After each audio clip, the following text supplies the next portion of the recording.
If you could only read one kid's book for the rest of your life, what would it be and why? Lyle Lyle Crocodile. For real? Yeah, I I haven't love read that in forever. Lyle Lyle Crocodile. I think he lives on 76th Street. But the watercolors in it are so good.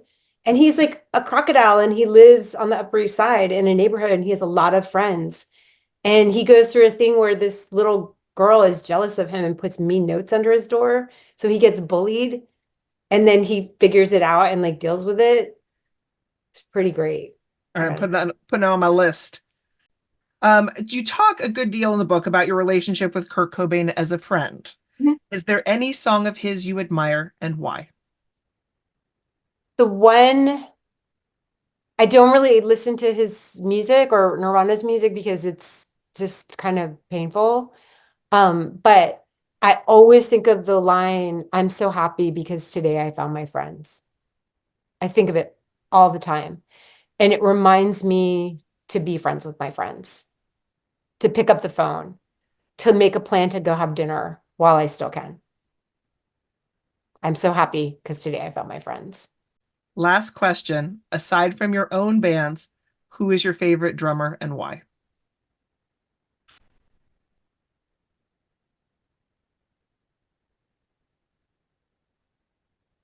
God, that's so hard.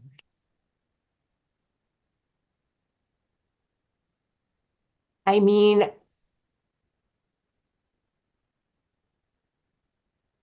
I can't say that because I play music with them. Um, I made sure it could not be a band you play with. That was the only rule. trying to think of somebody. It's like I forget people's names. Like I see bands and I'm like, I love that drummer, but like I don't know their name. You can say the band. Um, I may not know the name either. yeah. Trying to think of, I mean, it would definitely be like someone who's like in Booker T and MGs or like um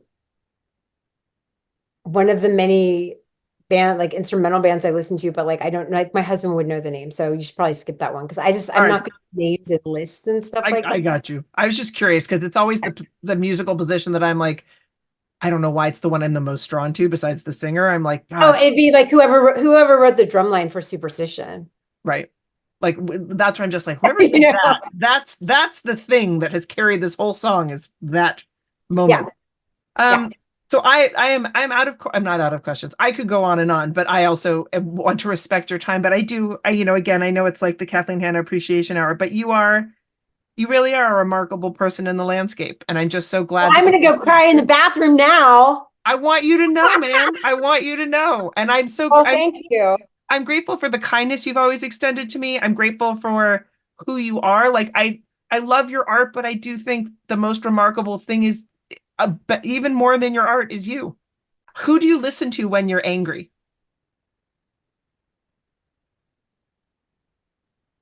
Uh,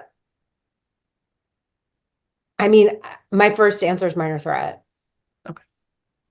I mean, Tell me three artist voices you admire today and why. Brontes Purnell, because I feel like he's the best living writer, and I'm completely jealous of him.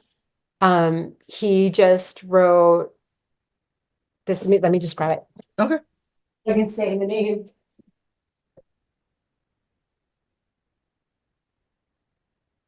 Um, oh God, I was about to grab the Mary Carr book because it looks so much the same. That's so funny.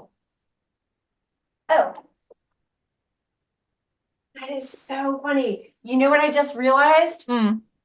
So everybody who's written a memoir Yes. probably has read this, right?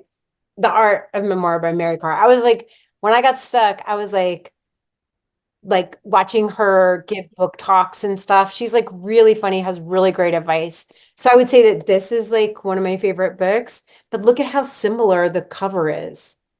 Yeah. No, that's weird. Isn't that weird?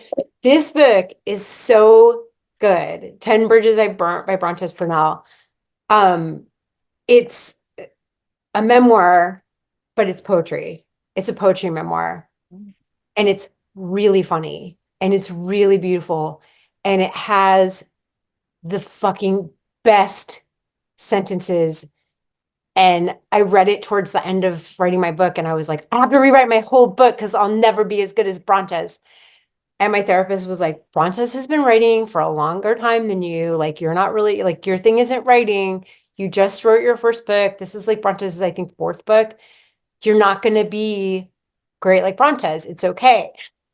So, um, but yeah, I really think, I think Brontes Pernella is like one of the best writers and really actually encouraged me a lot to write my book because his book, Johnny, Would You Love Me If My Dick Was Bigger, was a huge influence on me. So I would say that book, 100 Boyfriends, and 10 Bridges I Burnt are three of my most important books, and they're all by the same person. Perfect. Perfect. And so I in mean, also Viv Albertine's, the second one that Viv Albertine wrote, I think it's called like Burn After Reading. yes, can you give me one great piece of writing advice you've gotten? Oh yeah, this is from my therapist. She got me a little paperweight that said this. So it's probably like a really common saying if it was a paperweight, but it was like I'm not going to say it exactly right because my memory's poor. My short-term memory's hideous, but like it's like write with abandon, edit without mercy. I like that. And that makes sense for you in particular, I think, because I'm sure you had a lot to say, and then it was which path do we take? Yeah, and you have to put on a different hat and be like, this isn't my life. This is a story someone wrote, and like you can't. You have to be like, there's things that are precious to me that I wanted in there because it was precious to me, but I was like, this isn't good. Nobody cares about this. No, I get that. I should, and it reminded me, I need to write a letter to thank this person. I like that. You know what I mean? Like, I don't need to have a chapter in my book about this situation with this one person that was amazing. I actually need to send an email and say, hey, I like that a lot, actually. I think that's a lovely thing for people to do just in life.